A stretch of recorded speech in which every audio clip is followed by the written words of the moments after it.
So I wrote a blog post about my thoughts and some names AD profile for the Marshall position. Thought I'd jump onto a video like I have for the other ones. And they're searching for their next athletic director because Christian Spears and the institution agreed to not extend his contract that is set to run out March of 2026, but it seems like he will just be there until the next AD is hired within probably the next 30 days, based on his comments speaking at the last Board of Trustees meetings. It was kind of a farewell address, and they already are. I think 2 days ago, the resumes had to be submitted to Car Sports, who is doing this. Now, Car Sports did the search that ultimately brought them Christian Spears. And so I'm starting to see a pattern just from doing HEA briefings on these openings is seeing that people are kind of going back to the search firm, which really does just kind of tell you what the search firm does. They help with it, but they're probably not making the final decision. So there's no like blame of it not working out. The interesting thing was their president, Brad Smith, who was the CEO of Intuit for 10 years before becoming the president. He's a Marshall alum. Before he became president, had donated a lot of money to the campus. Kind of shows his passion in there, and the business school is named after him and his family. So it's an interesting development. But from looking into it, it really seems like the institution is in a good place. That the people feel really happy with the president. Athletics has really had success. Now they've had the weird contract issues, not with just their athletic director, but this is the same football team that won the conference championship last year for the Sun Belt and then got fined $100,000 for not having enough players for their Independence Bowl versus one of the military academies. And the reason being is their football coach, Charles Huff, left. He was coaching with no contract extension. I read an article that detailed this really well. But basically, there was an agreement that, okay, we're done negotiating. If we're not going to do a new contract, I'll play this one out, and then it'd be okay to interview for certain jobs. And so shortly, like very shortly after the conference championship, he left for Southern Miss, another conference foe. And so it was kind of interesting. But they had so many players leave or unavailable to field a healthy team for the Independence Bowl that they forfeited. And I think that might be one of these things where was it the athletic director? Was it not? Who knows? But you're kind of the leader of the athletic department, so you do have to kind of take your punches with that. So it'll be interesting though with those situations. There's a new coach, new football coach in place. The basketball coach is pretty new for men's basketball. They're really strong at soccer, and it'll just be interesting to see a new baseball stadiums there. So things don't appear to be bad. I mean, the athletic department seems like they're having some success for Marshall standards. But it's going to be interesting is some of this stuff turn off existing ADs or even high level deputies? Like 3 years ago, when Christian Spears had wanted to, become the AD, if it didn't work out, or people that are in his position then, he was the deputy AD at Pitt. So does their approach change? And so that's what I was kind of looking at. And this was probably the hardest one of the few openings that I've done one of these for so far of coming up with names that seem to make sense outside of one. And it doesn't take long to kind of find what the home run hire would be here.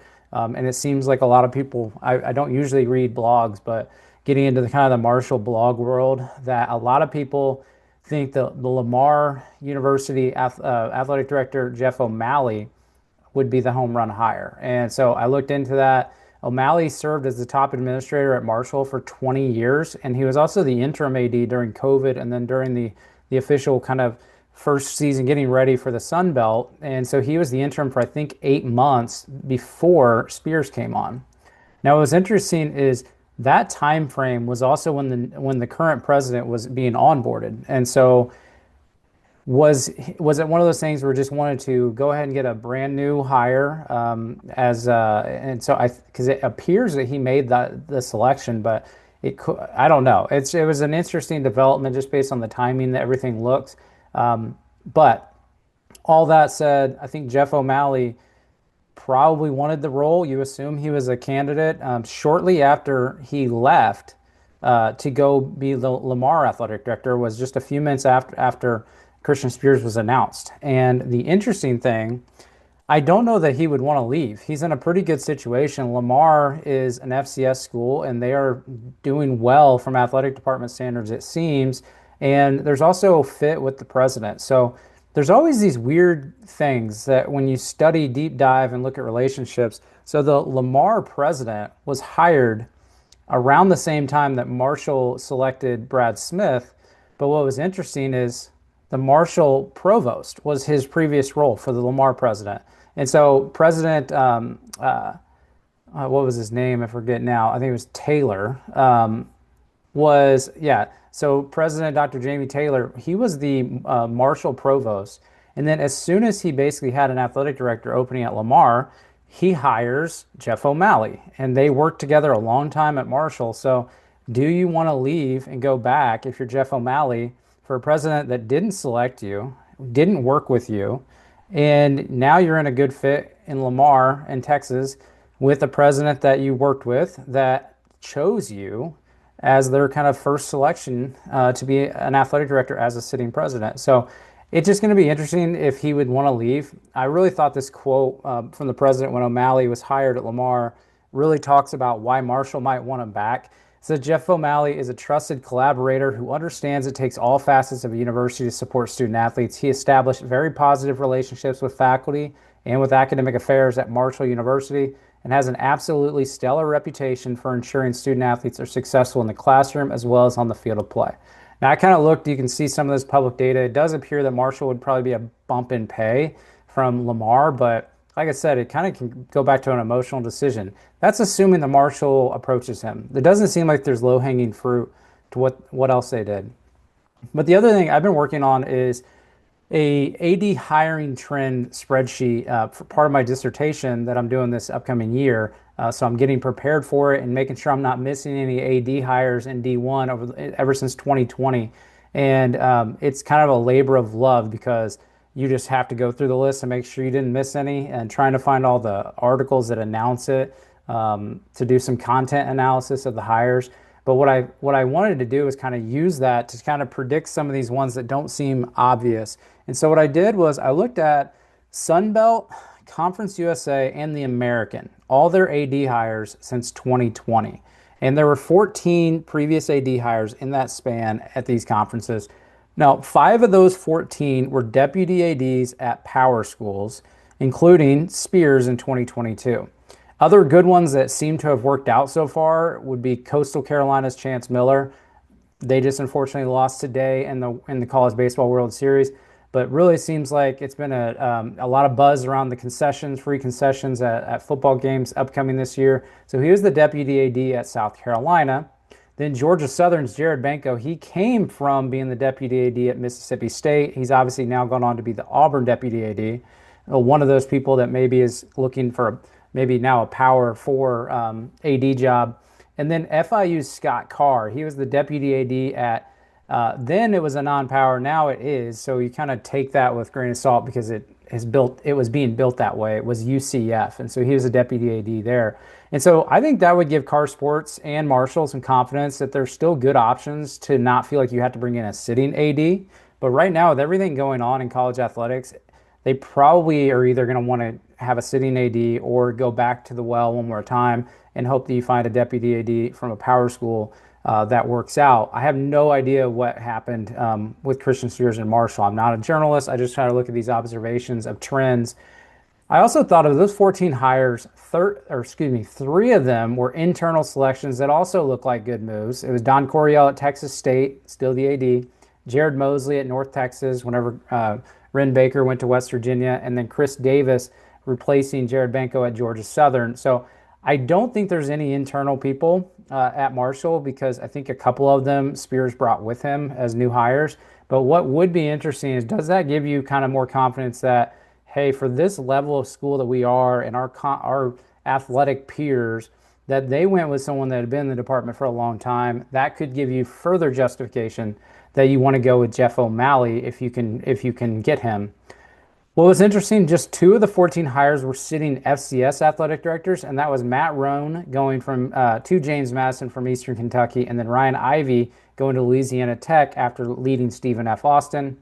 So Marshall's institutional profile, similar to several FCS schools. So it makes me wonder, outside of mentioning the Lamar AD again, would there be another FCS athletic director? So just don't be surprised if that happens. The other thing I looked at was FBS non-power schools, the AD hires in the more recent 2024 calendar year, and then so far in 2025.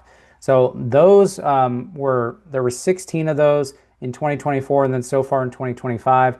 Five of those were previous ADs as their immediate position, including three from the FCS level, and that was Andrew Goodrich. He's now at Akron from Gardner Webb. And then I mentioned Matt Roan and Ryan Ivey. And then I did not originally expect that almost a third of those AD hires were previous ADs. It kind of surprised me when you look at non-power AD hires, how many were coming from sitting ADs. And it would be a total third if you count Chris Pesman, who had not been in a department in really a calendar year since Houston parted ways with him in June of 2024. He recently took the AD job at Arkansas State. And then the final kind of look at this was 9 of the 16 non-power AD hires in 2024 and 2025 so far were senior level athletic department staffers. 7 of the 9 were deputies. Titles seem to be going everywhere now, but 7 had deputy in the role. 1 was just listed as a COO, which you kind of see that as kind of a deputy, and then the other was an executive senior associate AD for operations, and that was at Texas. So maybe that's just the way they do it instead of the deputy, everyone being a deputy. And then 3 of the 4 were from non-power schools from the Sun Belt. So I thought that was kind of interesting too. So take all that how you want it. No names necessarily out of that, but I did write on the blog post just a bullet of, I think 6 or 7 closing thoughts.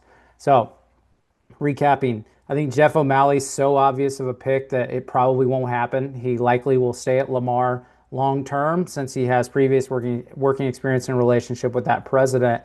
It would be a home run, I think, if Marshall could get him. It seems like a very traditional place. If you've ever been to Marshall, a lot of people know them for the tragic plane accident and the movie that kind of shed light on that, We Are Marshall. I've been to that campus probably 3 or 4 times since I've been an adult. It's a rough town at times, but like you can tell how much they love their university and how much Huntington loves and appreciates their university. So I just think it would be awesome for them to have a traditional person come back that had been there 20 years.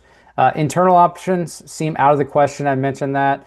Based on the position profile by Car Sports, there were several things in there that make me feel like you're not going to see an outsider coming in right now into higher ed to lead Marshall, despite the president coming from the business world. I do think it's going to be a business background, but not from the business world. In the Sun Belt, it's full of competitive and like-minded schools, and so I do wonder if the next AD comes from another Sun Belt school. And if so, here is a name that I would see. Brandon Cunningham, Deputy AD for Development and Revenue Generation at Arkansas State, being a candidate at Marshall. And here's why. He's been at Arkansas State since 2022, and he's had high-level kind of external fundraising positions with West Virginia, NC State, and Louisville throughout his career. And then the other thing is the AD that hired him is not there anymore. And so you wonder him not being selected if he wanted to be the Arkansas State AD in their recent opening might cause him to be actively looking for other jobs. Maybe not, but hard to come up with names. This one just seemed to make the most sense based on the being in the Sun Belt and then his president situation and AD situation, excuse me. And then I do think Marshall will ultimately want a sitting AD to take over, likely meaning a FCS AD is their most likely choice if they go with the sitting AD. Who that is, other than the name I've mentioned several times from Lamar, I have no idea. I do wonder if everything going on with the football situation last year and then the contract of the AD this time, does that shed light on concern about people that could see themselves getting other jobs? Do they see that as a risk? Is it a red flag with this president? Everyone seems to love the president. Even the student newspaper 2 years in has had a great coverage on him, and everyone seems happy. So maybe that's enough. You can read about it in my HEA briefing if you're up for the job, but it seems like everything's fine. Just seems like even with Christian Spears, unless they had a non-disparagement agreement, everyone seemed to just respectfully keep working, knowing that we're not going to continue this anymore. And so the other thing, recent AD hires at the level of Marshall seem to indicate there's a 1 in 3 chance they hire a sitting AD. And then the same math shows that it could be a Power 4 deputy or an FBS non-power deputy. And so that is why it is so hard to predict what they're going to do if they don't get the obvious person that seems to make the most sense.